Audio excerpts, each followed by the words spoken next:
to today's Global Connections program. I'm Bill Miller. Today, we're going to take a look at a very interesting organization within an organization, the United Nations, and that's the UN Conference on Trade and Development. My guest is an expert on this topic. Dr. Chantal Line Carpentier is the New York office chief for the UN Conference on Trade and Development, commonly called UNCTAD. Dr. Carpentier has a distinguished career and brings to UNCTAD over 28 years of strategic leadership and program management experience. Dr. Chantal Line Carpentier, welcome to today's Global Connections program. Thank you, Bill. Happy to be with you. Thank you. It's delightful to see you again. It's been several years now, especially with this COVID outbreak. But let's just jump right in to what is the UN Conference on Trade and Development? Briefly, what's its mission? Yeah, and many people don't know, but UNCTAD was founded in 1964 in the context of decolonization. And basically, the new foreign sovereign developing nation realized that the international economic system did not offer them the opportunities to grow and develop. So they called on the UN to convene a conference on trade and development in Geneva. And this is how UNCTAD was created. So because to address the major issue that they raised, such as high tariffs and commodity prices and debt servicing costs, they asked for a secretariat to be established, which is UNCTAD today. So since then, we've held, a ministerial conference every 4 years. And our new Secretary General, Ms. Rebecca Greenspan, former Prime Minister of Costa Rica, joined us right before the conference last year in Barbados. Wonderful, wonderful. Yes, and she has quite a bit of experience in the international arena, as I recall. Well, you're involved with a very important agency. And of course, we see there's just a myriad of crises going on around the world. We see what's happened, the horrific war in Ukraine. We see the COVID pandemic maybe coming back a little, hopefully not, but it seems to be moving in that direction. Now, as I understand it, the Secretary-General Antonio Guterres put together a crisis group that your Secretary-General is leading. Is that correct? What is that crisis group, and what was the Secretary-General's purpose of setting it up? Yeah, this is such an important issue, Bill, because as you know, we feel like we're recovering from COVID-19, but we have to be very mindful that it's a two-speed recovery. Developing countries are not at the same level that we are, and actually they're not expected to go back to pre-COVID-19 era until 2024 in terms of their economic growth. And on top of that, you add the war in Ukraine, and what a lot of people did not realize is that a lot of developing countries are very dependent on Ukraine and Russia for a lot of their wheat and other products, fertilizers, and oil and gas.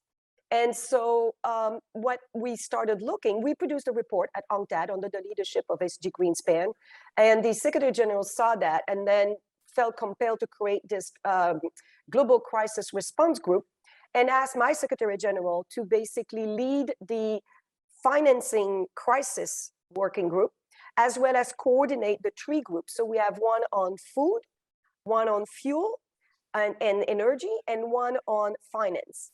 And so what we did, the first report, I don't know if you saw, we had the Secretary General and our Deputy Secretary General, Amina Mohamed, and my Secretary General, Rebecca Greenspan, launched the first report on 13th of April. And it's astounding what we found, Bill. 107 countries, developing countries, are vulnerable to at least one of these three potential crises: food, fuel, or finance. And that represents 1.7 billion people, and 35 of the 46 poorest countries are in that list. And then what we found is also that 69 of these economies are at severe exposure to all three of them. And we saw Sri Lanka already defaulted on sovereign debt. So we're really worried about the triple down effect on developing countries of these three crises, which is worse than the financial and food crisis we had in 2007-8. Now, are you developing a strategy to help them to deal with these crises that are underway right now? Is that the idea? That's exactly the idea, Bill. Instead of waiting and see, and then they default, and then we have social unrest because people can't feed their family. We want to see where the kind of a heat map of which country are at risk, and then work with our regional commissions, work with our country team. As you know, through the reform, we now have country team in each countries, and provide them the capacity to help these countries with policies, with technical assistance, and also with funding. To be able to address these issues before they go in full crisis. And so we will do that. And the reform of the UN under Secretary-General Guterres is going to allow us to be able to be more hands-on and on the ground. And that's very important to do, is to preempt it as much as possible, even though we're well underway with some of these crises. And again, our viewers can go to your website at www.UNCTAD.org for more information. You were talking about how the developing country, economically developing countries are going to be impacted. All of a sudden, the developed countries have realized they too are going to be really impacted, especially when we talk about Ukraine as the breadbasket of not only Europe, but of many areas of the world, with soy, oil, and that type of thing. And that's been tamped down. The wheat production is down. So it's a major problem, and it's going to get worse unless we can reverse this conflict. Speaking of Ukraine, while we're on that just for a moment, we see that the United Nations, of course, the UN Security Council has been paralyzed because Russia has a permanent vote, one of the 5 permanent members of the Security Council.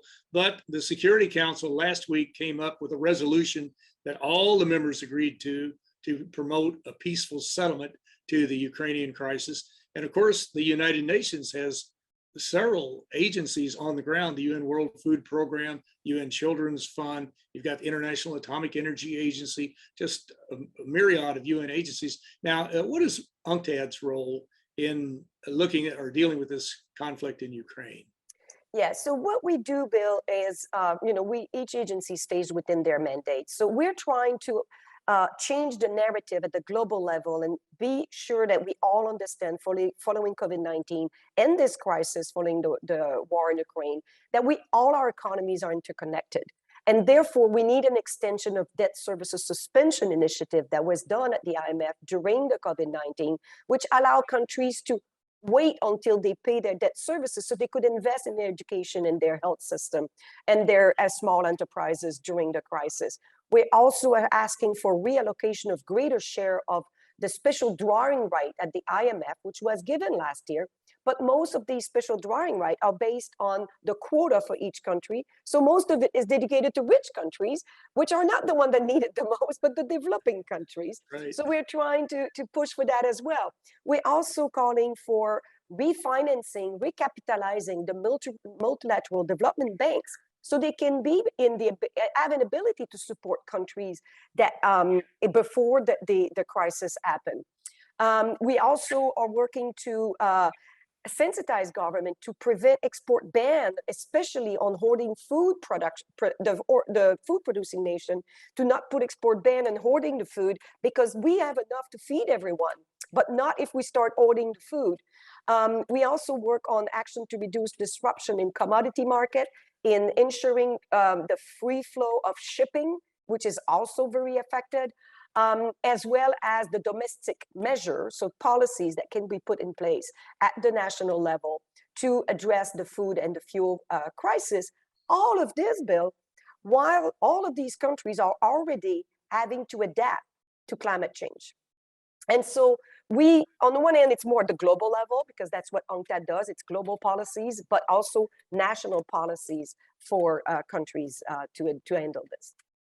Exactly. And of course, climate change affects all of us. We cannot get away from it. Unfortunately, it would be wonderful if we could, but it does affect us all. Now, of course, we remember back in, I guess it was 2015, the UN General Assembly adopted the 17 Sustainable Development Goals.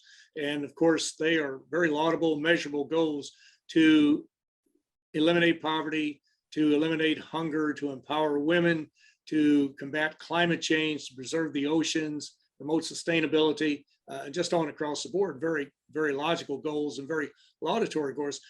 How do you factor those into your operations when you're planning, especially for the 5 areas that you focus on? Yeah, and then it's a good question. So, we're macroeconomics, right? But as I said, we provide policy advice, research, and technical assistance to developing countries. And so for climate change, it affects everything that developing countries do, and it also limits a lot of what they can do in their growth. So the way we approach it, Bill, is to look at one is, again, changing the narrative. Right now, a lot of the financing for climate change is about mitigation. We need financing for adaptation because those countries are in the adaptation phase. And then we say, okay, while you're adapting, instead of just do risk mitigation in your policies, why not take a broader point of view and look at business opportunity as you rethink your industrial policies and your supply chain? Think about business opportunities related to those SDGs that will make your economy and your supply chain more resilient, but and diversify your economy while you do build adaptation to climate change. And this was in our least developed country report, which was celebrating the 50th anniversary of our LDC work, least developed countries, which is we need to build the productive capacity of those countries. That's how a country develops, through productive capacity and technological innovation. Now, we also look at the spillover effect of some of the policies that our country in the developed world are putting in place. So for instance, we look at the impact of border carbon adjustment in the EU Green Plan. What will the impact be on developing countries? And are there alternative policies that could be put in place that would have the same impact while not impacting developing countries as much? So this is kind of in the broad shell, how we look at these things. And we're going to need a just transition. We need to help these countries, and technologies, Bill, we both know, technology transfer happen through two main channels, trade and investment. And so this is two of the core areas of our mandate. And so we want to make sure that trade and investment policy lead to this technology getting in the hand of countries so they can decouple their economic growth from greenhouse gas emissions. Trade and investment are absolutely critical. They are so important. And it's good that you're focusing on those. Well, you're watching Global Connections Television, which is a privately funded, independently produced program. The opinions expressed on Global Connections are solely those of the moderator and his guest. We'd invite our viewers to go to our website at www.globalconnectionstelevision.com to view previous programs. Also, if you're involved with a PBS or community access television station, or perhaps an educational institution that has an intra-campus television hookup, or you have a podcast, or you just have a computer, you like our shows and you'd like to share them, please feel free to do so. Global Connections Television is provided at no cost as a public service to help us better understand international issues and how they impact our lives. Today, we're taking a look at a United Nations agency that is very involved in trade and development, and it's called UNCTAD, the UN Conference on Trade and Development. My guest today is Dr. Chantal Line Carpentier, who is the New York office chief for the UN Conference on Trade and Development. Dr. Carpentier, we have so many issues to talk about today, and we'll never get through all of them, but let's just focus for a moment or two on your 5 work areas and how you do bring practical suggestions to these 5 areas. And the first one that comes to mind is Africa and the least developed countries and the special programs. What are some of the major, or what is the major challenge there? So Bill, we just talk about productive capacity, right? So one of the major challenges for those countries, that's why they're commodity dependent, that their economy is pretty much, they found one natural resource, they export that one natural resource or that one agricultural commodity, and their whole economy depends on that. So they're very vulnerable to commodity shocks. So one of the ways we approach it is to help them diversify their economy and looking in other business opportunities in the world. But just to go back to the least developed country category, would you know that this category was created in 1971 in large part due to advocacy from UNCTAD? to basically say these countries, without our help, will not develop. And we have a prerogative as countries to help those countries develop. So what do we do at UNCTAD? We basically provide an annual report that we invite everybody to come look at, that look at the development challenge facing these least developed countries, which are the 46 poorest country on the planet, and make recommendation and policy to assist them.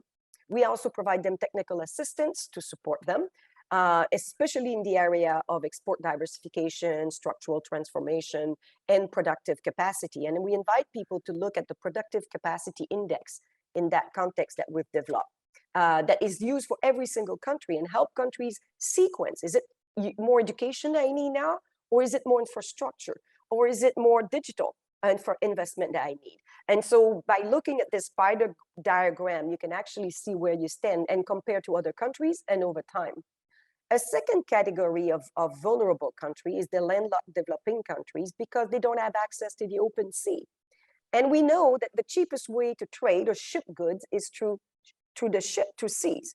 And so because they have to go through land, it's more expensive, but also they need to go negotiate with their surrounding countries to ship their goods. So their cost of trade is higher, and therefore we support them in this case. An example would be, Bill, we provide them support to modernize their customs system and work together with surrounding countries to reduce the number of paperwork and delays, and digitalize all of these requested, so the goods can flow quickly through these frontiers.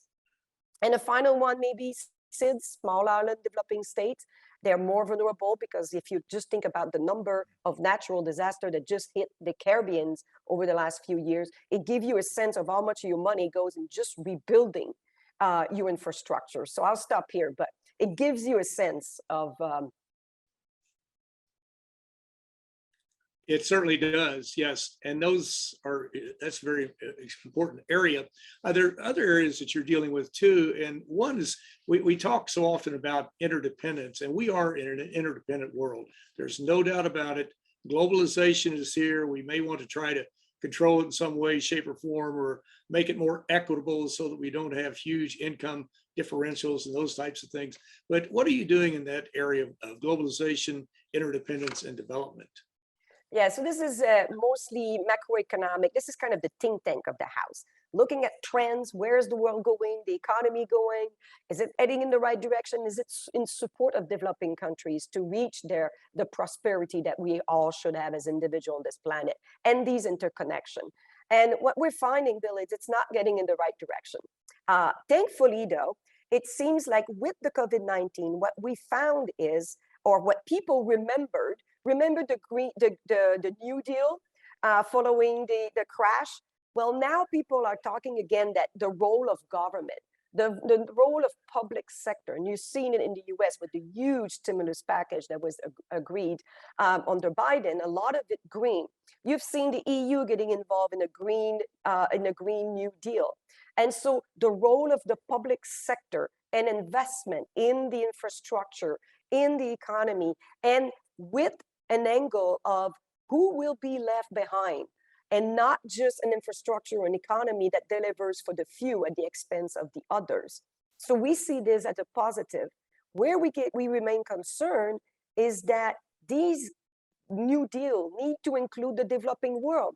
We get a lot of populist government now and saying that we don't want immigration and we need to stem immigration. But guess what? If we keep growing our economy and these economies stagnate or go back, these people will keep coming, because that's what human beings do. We want to feed our family. We want to give a prosperity for our children. And so we live in this very interconnected world, and our economy are interconnected, and we need to support the transition to green economy and prosperity to those economies. Mm-hmm. It would be in everyone's best interest to do that. Well, before we run out of time, you had a conference, I guess back at the beginning of April, something like that, around April 6th. And I haven't read much about it, but I'd like to hear about it. It was the UN Oceans Forum to chart a course for Blue Deal on economic recovery and sustainable growth. What were some of the recommendations that came out of that? Well, Bill, so this was in preparation for the ocean conference, the second big ocean conference that will be held in Portugal. And it's along the line of, you know, people, it's not just the green economy. We need alternative economic system, but green is one of them. But what about the blue economy, the purple economy, the orange economy? So that, because there's no one solution for everything. So in this one, we look at the blue economy. And some of the recommendations were to promote substitute to plastic, which is killing our ocean, right? To finalize the fisheries subsidies agreement at WTO, to remove the subsidies that basically are leading to the over extraction of fish in the ocean, address these social issues in the ocean sector, so allow the local communities around the oceans to be able to capture a greater part of these supply chains of what we extract from the ocean, scale up access and use of technologies for the communities, and also build a sustainable and resilient supply chain of the ocean economy. There's $24 trillion of unexploited potential economic value in the ocean. There's more biodiversity in the ocean than on land. And many of these small island developing states we talked about, they have more resources of ocean than land. And so how do we help them develop through exploiting sustainably these resources? Very good. That is where we need to focus our attention. Well, we have so many different focal points, but we cannot overlook any of them. But in our last closing minute or so, what do you see as the major challenge confronting UNCTAD, and how do we move forward in dealing with this challenge? Yeah, so one of them, Bill, and we kind of alluded to that, is this lack of realization and consciousness about how interconnected we are, and that we need empathy and we need cooperation and we need solidarity. We're all in this small little planet Earth. And so somehow we've not communicated that very well. We keep trying to do it, but it seems the second big challenge is the digital divide. And so the digital divide just increased with the COVID-19, and it's not just among countries, between countries, it's also among countries and within countries. So for instance, if you're in the rural area, in the United States, you have less opportunity. You don't have 5G. You don't have the capacity to take advantage of these Internet of Things. And the developing countries that now are not connected are at very high risk of being left behind. We need to make it a public good. The connectivity needs to be a public good. It certainly does. And as many people have said in the past, we're on this blue marble together. There is no planet B. There's no other place to go. People talking about, well, maybe we'll colonize Mars. Well, yeah, maybe that may be a maybe not in our lifetime, Bill. not my lifetime anyway. But no, you're absolutely right. And we do, and we have to preserve this planet. And we have to remember that we're interdependent to a large degree. And if we have degradation and poverty and misery and wars taking place in other areas of the world, that's going to affect us. And a lot of people are really shocked to see how just a conflict in Ukraine, a country most people probably couldn't find on a map, to be quite honest, is actually affecting especially the economically developing countries and the developed countries. But yeah. Chantal Line, there's so many items that we could talk about today. And of course, I would encourage our viewers to go to your website at unctad.org and look at your World Investment Report from 2021, your Least Development Countries Report, which I think you mentioned earlier, and many other really interesting resources that will provide us information on how we can move out of these problems or dealing with these problems and develop really a more equitable world, and a world that will survive and be more sustainable. Dr. Chantal Line Carpentier, I want to thank you so very much for a very interesting and a very informative program. Thank you so much. Great to see you. It's a pleasure. My pleasure.